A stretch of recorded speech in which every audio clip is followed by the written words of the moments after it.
আল্লাহ তাআলা কোরআনুল কারীমের মধ্যে বলছে, চারিদিকের সকল আয়োজনের মধ্যে তোমার জন্য নিদর্শন আছে, নিদর্শন আছে চতুর্দিকে। আল্লাহ তাআলা বলছেন, সানুরিহিম আয়াতিনা ফিল আফাক, দিক দিগন্তে আমি আল্লাহ আমার নিদর্শন দিয়ে রেখেছি। অফি আনফুসিহিম, এবং আমার প্রত্যেক বান্দার নিজ দেহেও আমি নিদর্শন রেখে দিয়েছি। বাহিরে যাদিকে দেখো আমার নিদর্শন, তোমার নিজের মাঝেও যদি তুমি কিছু দেখো আমার নিদর্শনই খুঁজে পাবে। হাত্তা ইয়াতাবায়্যানা লাহু আন্নাহুল হক। আল্লাহ তাআলা বলেন, চারিদিকে দেখো আর নিজের মাঝে দেখো, একটু যদি ভাবো তাইলে তোমার কাছে এটাই স্পষ্ট হবে আল্লাহই সত্য। কে সত্য? ওই লাল গেঞ্জি ভাই, ভাইয়া বাইরে যায় কথা বলো ভাই, ভালো হবে, দুইজন মানুষ কমে গেলে ভালো। তোমারই বলছি ভাই, এই লাল গেঞ্জি সাদা গেঞ্জিওয়ালা, তোমরা দুইজন বাইরে কথা বললে ভালো ভাইয়া, এখানে অন্য দুইজন মানুষ বসাই না, তোমার ব্যস্ততা থাকতেই পারে, অসুবিধা কি? জি, তাইলে আল্লাহকে চিনা, আল্লাহকে চিনা চতুর্দিকে আল্লাহ তাআলার কুদরতে, আল্লাহ তাআলার এই নিয়ামত, যেটার দিকে কেউ ভাববে সে আল্লাহ তাআলার কোনো না কোনো কুদরত, তার যদি আকল থাকে, ফাহাম থাকে, বুঝ থাকে, বুঝতে পারবে, চিনতেই পারবে। বুজুর্গানে দিন এক মহিলা, আমরা কিতাবে পড়ছি, আরবি কিতাবে, এক মহিলা আগের দিনে সুতা কাটে, যে চরকি ঘুরাই, এমনি এমনি চরকি ঘুরাইয়া সুতা কাটতো, মানে সুতা বানাইতো আর কি। তো মহিলা এই চরকি ঘুরায় সুতা কাটে, মানে সুতা বানায় আর কি। তো একদিন বুড়া মহিলা, একজন জিজ্ঞাসা করছে, জীবনটা তো চরকি ঘুরাইয়াই শেষ করলা, আল্লাহ আসেনি মনে হয়নি? অবশ্যই আছে। মহিলা বলল, আল্লাহ অবশ্যই আছে। কেমনে বুঝলা? তোমার কাছে দলিল কি আল্লাহ যে আছে? বলছে, আমার এই চরকিটা, এটাই আল্লাহ আছে এই কথার প্রমাণ। কমানে কমানে দিবানিশি আমি এটা ঘুরাইলে এটা ঘোরে, নাইলে ঘোরে না। আমি ওটাই বুঝছি, এত বড় সৃষ্টি কেউ একজন না ঘুরাইলে এটা ঘুরে কেমনে? তাহলে তো কাজে আমার চরকি প্রমাণ করে আল্লাহ আছে। বুঝ, ছোট্ট বুঝ। কেউ গাছের পাতার দিকে তাকাইয়া চিন্তা করছে যে এই গাছের এই পাতা গরু খাইলে গোবর হয়, হরিণ খাইলে মৃগনাভি কস্তুরী হয়। গরুর থেকে যেটা বাইর ওটা দুর্গন্ধ ছাড়া, কিন্তু হরিণের পেট থেকে যেটা বের হইলে এই পাতাই খায়, কিন্তু মৃগনাভি কস্তুরী হয়, সুগন্ধি হয়। তাহলে আল্লাহ তাআলার কুদরত একই পাতার মধ্যে। আগের দিনের বুজুর্গদের ওয়াজে কইতো, আমিও শুনছি ওয়াজ ছোটবেলায়, আউলিয়া কেরাম আল্লাহওয়ালারা কইতো যে হে আল্লাহর বান্দা, দেখো একই ডেকসির ভাত, হ্যাঁ, বাচ্চা খাইলে জোয়ান হয়, জোয়ান খাইলে বুড়া হয়। একই ডেকসির ভাত না? এই ভাতে তো দাদাও খায়, এই ভাত মাও খায়, এই ভাত বাচ্চাটাও খায়, বাপেও খায়। বাপে এই ভাত খাইয়া খাইয়া ধীরে ধীরে বুড়া হয়ে যাইতেছে, বাচ্চাটা এই ভাতটাই খাইতে খাইতে ধীরে ধীরে জোয়ান হইতেছে। কারো শরীরে মজবুত শক্তি হয়, কারো শরীর আগের চাইতে দুর্বল হয়। তো একই ভাত তরকারি, একই গড়, একই সাথে বসে খায়, এমন হয় কেন? বোঝা গেল সব আল্লাহ করে, সব অন্য একজন কেউ কি নয়তো শুধু ভাতে যদি করতো তো হয় সবাই যুবক হইতো, আর নয়তো সবাই কি হইতো? বুড়া হইতো। তার মানে জিদার দেখতা হো তু হি তু, যেদিকেই দেখো। বুজুর্গানে দিন বলে আল্লাহকে বলা যে আল্লাহ আপনি আপনি, হাজার মে সাজার মে তেরে রঙ্গ বু হে, গাছে দেখি আর পাথরে দেখি আপনার রং, আপনার ঘ্রাণ, আপনাকেই খুঁজে পাই। সুবহানাল্লাহ, আল্লাহ আপনাকেই দেখি। আল্লাহকে চিনা, আল্লাহকে উপলব্ধি করা অনেক বড় নিয়ামত। প্রিয় সন্তান, যুবক, কিশোর, মনে করো আল্লাহবিহীন জীবন অনির্দিষ্ট জীবন, উদ্দেশ্যহীন জীবন। আল্লাহবিহীন জীবন গন্তব্যহীন জীবন। আল্লাহবিহীন জীবন ওই নৌকা যে নৌকার মাঝি নাই। আল্লাহবিহীন জীবন ওই জীবন যে জীবন জানে না কোথায় থামবে, গন্তব্য নাই। বাসে উঠছে ঠিক, কন্ট্রাক্টর জিজ্ঞেসও করতেছে কই নামবে, সে বলতে পারে না কই নামবে, এখানে নামাই দিও। রওনা তো দিছেই ঠিক, কিন্তু কোথায় যাচ্ছ জানা নাই, কোথায় যাচ্ছে যেখানে মন চাইছে। এই লক্ষ্য উদ্দেশ্যহীন গন্তব্যহীন জীবন। আল্লাহ তাআলা কোরআনুল কারীমের মধ্যে বলছে লা আমরুকা ইন্নাহুম লাফি সাকরাতিহিম ইয়ামাহুন। হে নবী, আমি আপনার জীবনের কসম করে বলি, এই পাপীরা, বিশেষ করে এখানে লূত আলাইহিস সালামের কওমের ঘটনা বলতে গিয়ে আল্লাহ বলছে, যারা লজ্জাস্থানের হারাম চাহিদা পূরণ করত, যেটাকে অশ্লীলতা বলে, অসভ্যতা, আল্লাহ তাআলা বলে তারা তাদের এই অসভ্য কাজে মাতালের মতো অন্ধ হয়ে আছে। তারা তাদের মাতলামিতে লাফি সাকরাতিহিম ইয়ামাহুন, অন্ধ হয়ে গেছে। এজন্য নারী বা যৌন চাহিদা, এক কথায় লজ্জাস্থানের চাহিদা, মানে আমার মন অস্থির কল্পনা জল্পনা চিন্তা চেতনা, এইটা নিয়ে যার ব্যস্ততা, আল্লাহ তাআলা কোরআনে বলছে সে মাতাল এবং অন্ধ। অন্ধ মানে যার সারাক্ষণই নারী, ছবি, অশ্লীল দৃশ্য, জিনা, ব্যভিচার হয় পূরণ করতে পারতেছে বা পারতেছে না, চেষ্টা করতেছে, ফিকির সারাক্ষণ এটা কোনো না কোনো ভাবে হাত দিয়া হোক, দেখা হোক, কোনো নারীর সাথে হোক, কোনো মহিলার সাথে হোক, কোনো হারাম মেয়ের সাথে হোক, নিজেদের সাথে হোক, যেমনি হোক, কল্পনা করে হোক, নিজের লজ্জাস্থানের চাহিদা পূরণ, এই মানসিকতা যার, আল্লাহ বলছে লাফি সাকরাতিহিম ইয়ামাহুন, তারা তাদের মাতলামিতে অন্ধ হয়ে আছে। এরা একে তো মাতাল, দ্বিতীয়ত অন্ধ। অন্ধ এরা মূলত স্বাভাবিক মানুষ না, এরা কখনোই কিনা স্বাভাবিক না। তো এজন্য বললাম আল্লাহকে চিনা, আল্লাহকে বুঝা, হৃদয়ে একটা ভিন্ন অনুভূতি, আমার আল্লাহ আছে, অনেক বড় নিয়ামত, অনেক বড় নিয়ামত। আল্লাহ তাআলা কোরআনুল কারীমের মধ্যে অনেকভাবে এটা বুঝাইছেন, ওয়ালাকাদ খালাকনাল ইনসানা ওয়া না'লামু মা তুওয়াসওয়িসু বিহি নাফসুহু ওয়া নাহনু আকরাবু ইলাইহি মিন হাবলিল ওয়ারিদ। আল্লাহ বলে, বান্দা তিনটা কথা মনে রাখো। এক, আমি তোমাকে সৃষ্টি করেছি। দুই, তোমার অন্তরের শেষ কথাটা আমি জানি। তিন, আমি তোমার একদম সঙ্গে আছি। কি কথা! এক, মনে রেখো আমি তোমাকে সৃষ্টি করেছি। দুই, হৃদয়ের শেষ কল্পনাটা যেটা, এটা আমি জানি, কি ভাবতেছ। তিন, আমি তোমার একদম পাশেই আছি, সাথেই আছি। তুমি কি বলতেছো, কি ভাবতেছো, কি করছো, কারে লুকাইতেছো, কিত্তা লুকাও। হ্যাঁ, আমার থেকে যে লুকানোর সিস্টেম নাই বান্দা। তুমি মার কাছ থেকে লুকাচ্ছ কেন? আল্লাহর কাছ থেকে না লুকাইবা? বিচার তো তিনি করবেন, ফয়সালা তো তিনি করবেন, আল্লাহ তোর বিচার করবেন। আল্লাহর সামনে দাঁড়াইতে হবে, তিনি জিজ্ঞেস করবেন, ওয়াকিফুহুম ইন্নাহুম মাসউলুন। আল্লাহ বলেন, আমার একটা একটা বান্দাকে দাঁড় করাও, আমি আল্লাহর পক্ষ থেকে আজকে জিজ্ঞেস করা হবে। ইন্নাস সামআ ওয়াল বাসারা ওয়াল ফুআদা কুল্লু উলাইকা কানা আনহু মাসউলা। নিশ্চয়ই কান, চোখ, দিল, আল্লাহ বলেন এই তিনটাকেই আমি আল্লাহর পক্ষ থেকে জিজ্ঞেস করা হবে। এজন্য আমরা কিতাবে পড়ছি, মোবাইলের আসক্ত, টেলিভিশনের আসক্ত, অশ্লীল ছবি, নাটক, সিনেমা, এগুলোতে যে আসক্ত হয়, দেখে, তার তিনটা জিনিস একসাথে কাজ করে। তিনটা বিশেষ তিনটি অঙ্গে গুনাহ কাজ করে। এক, সে কানে শোনে।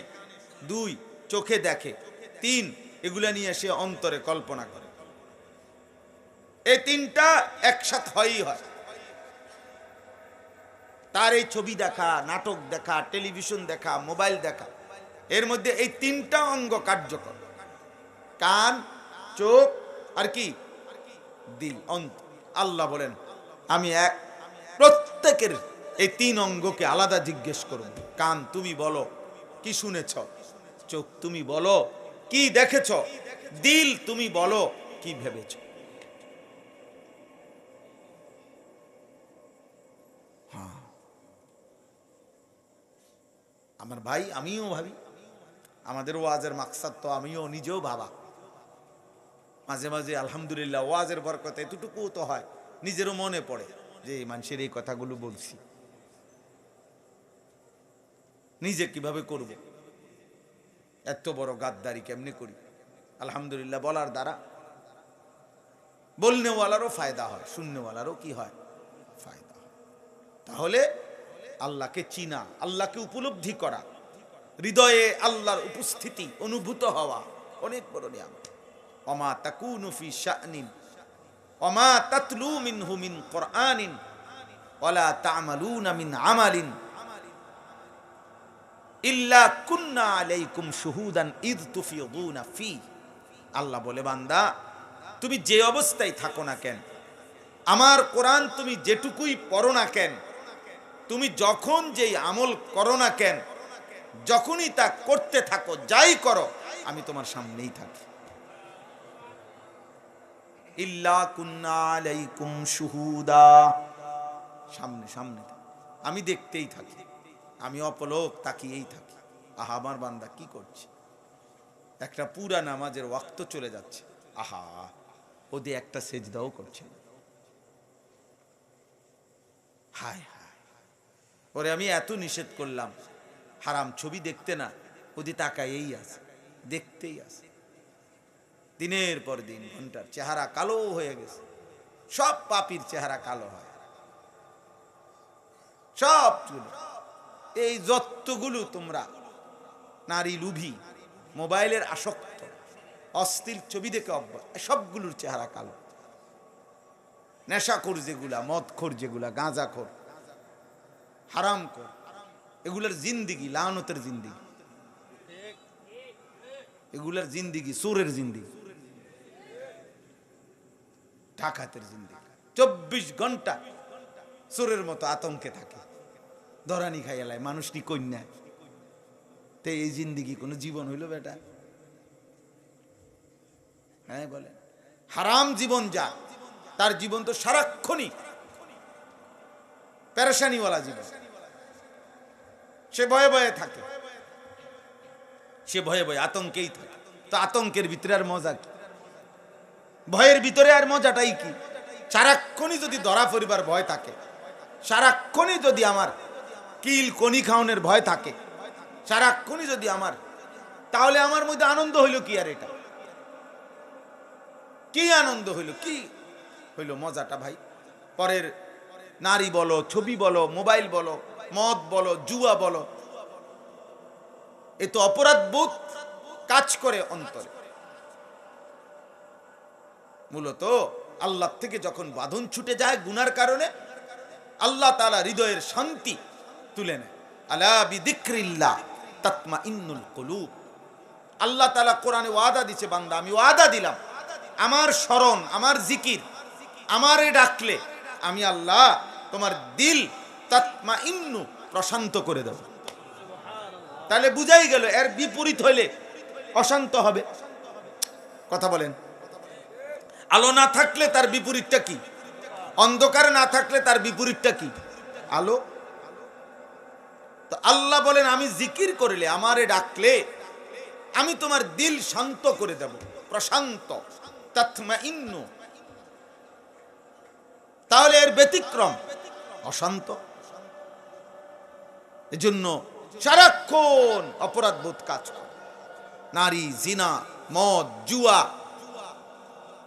আল্লাহ নবী সাল্লাল্লাহু আলাইহি সাল্লামের ভয়ঙ্কর হাদিস আছে, মান শারিবাল খামরা ওয়া মান জানা, যে ব্যক্তি বেবিচার করে, জিনা করে, অথবা যে মদ পান করে, আল্লাহর কসম নবী বলছে নাজা আল্লাহু মিন কলবিহিল ঈমান কামা ইয়াখলাউল ইনসানু আল কামিসা মিন রাসিহি। নেশাখোর, মদখোর, গাঁজাখোর, ফুট্টাখোর, বাবাখোর, ডাইলখোর, ইয়াবাখোর, এই হারামখোরের কলিজার থেকে আল্লাহ ঈমান খুলে ফেলে। আল্লাহ বলে, নবী বলে, আল্লাহ তার অন্তর থেকে ঈমান টেনে বের করে ফেলে, মানুষ যেমন গায়ের জামা খুলে ফেলে। কামা ইয়াখলাউল ইনসানু আল কামিসা মিন রাসিহি। কোন ব্যক্তি যেমন তার গায়ের জামা খুলে ফেলে, আল্লাহ তার দিল থেকে ঈমান খুলে ফেলে। আল্লাহ যেন বলে, নেশাখোর, এদিকে এদিকে, দাঁড়া দাঁড়া, ঈমানটা দিয়ে যা, এবার যা। আমার এত বড় দামি ঈমান, আমার কালিমা, আমার নাম পবিত্র, এটা থোক, এটা রাখা যা, যা এবার যা। এবার তুই ল্যাংটা হইয়া নাচ, এবার জিনা কর, বেবিচার কর, যা বেঈমান, বাইরো দে, দিয়ে যা, আমার ঈমান আমার দিয়ে যা। আল্লাহ খুলে ফেলে, নাজা অর্থ খুলে ফেলে, টেনে বের করে ফেলে, বাইরো, আমার ঈমান দিয়ে দে। হায় হায়, যদি আর ঈমান ফিরে না আসে, ও ফিরে আসবো কইতে, হে তওবাই তো করে না, হে তো জানেনি তওবা। নেশাখোর কইতে পারেনি তওবা কি, তা গাঁজাখোর কইতে পারেনি তওবা কি, বলো না ভাই। জুয়ারি কইতে পারেনি তওবা কি। নারীর সাথে যে জিনা ব্যভিচার করে, এই নাফরমান বলতে পারেনি তওবা কি। ও জানে তওবা কি, আস্তাগফিরুল্লাহ কি, মাফ চাইতে হয় কেমনে। হে তো অপরাধ বোধে নাই, হে মাফ চাইব কেন, এত অনুশোচনাই নাই, সে তো এটাকে পাপই মনে করছে না, সে এটার ব্যবসা করে, সেইটার জন্য বিনিয়োগ করে, সেইটার জন্য কৌশল করে। সে কামিয়াব, পুলিশের ফাঁকি দিছে, র্যাবের ফাঁকি দিয়ে লাইছে, দৌড় দিয়ে এবারের থেকে এবারে আইয়া লাইছে, কামিয়াব, চালাক সে। আরে বেউকুফ, পাপী আবার চালাক হয় কেমনে, নাফরমান আবার চালাক হয় কেমনে। নাফরমান তো বোকা হয়, পাপী তো বোকা হয়। আব্বা, কিশোর ভাই, যুবক ভাই, নওজোয়ান, আমি আজকে ওই এখন 5 মিনিট কথা বলছি, 5 মিনিট গড়ি দ্বারা ওই মাহমুদ ভাইয়ের মাদ্রাসায় নামাজ পড়ছি, মূলত আর কি ওখানে আসার নামাজ, এই জন্য তো বললাম ছেলে করে বছরের শুরু বাবা, আমার মাদ্রাসার বয়স আজকে 11 বছর রানিং। 11 বছরে কত ছাত্র চলে গেছে, ভাগ্যা গেছে, আর পড়তো না, বাপ মারে প্রেসার দিয়া জোর কইরা, হেতে দাফট দেখাইয়া, হেতে আর পড়তো না। কিন্তু 11 বছরের ভিতরে কত ছেলেই ছুটে গেছে, কে কারে মনে রাখছে, আমগো তার মনেও নাই এখন আর। তাহলে এই জন্য কেউ যদি নিজেকে নষ্ট করে দেয়, কোনো চরিত্রহীন লম্পট, নারী লুভি, জিনাকার, বেবিচারী, বেনামাজি, ভাইয়া বিশ্বাস করো, তোমারে কেউ মনে রাখবে না। কার সময় আছে? নিজের সুন্দর ক্যারিয়ার, ভবিষ্যৎ, নিজের সুন্দর জীবন নিজের হাতে যে অনাদরে, অবহেলায়, এ ফালতু ফালতু বন্ধুদের আড্ডায়, অসৎ নষ্ট করে দিল কে? এরপরে সে যখন নষ্ট হয়ে যাবে, চরিত্রহীন হয়ে যাবে, কে খবর রাখবে?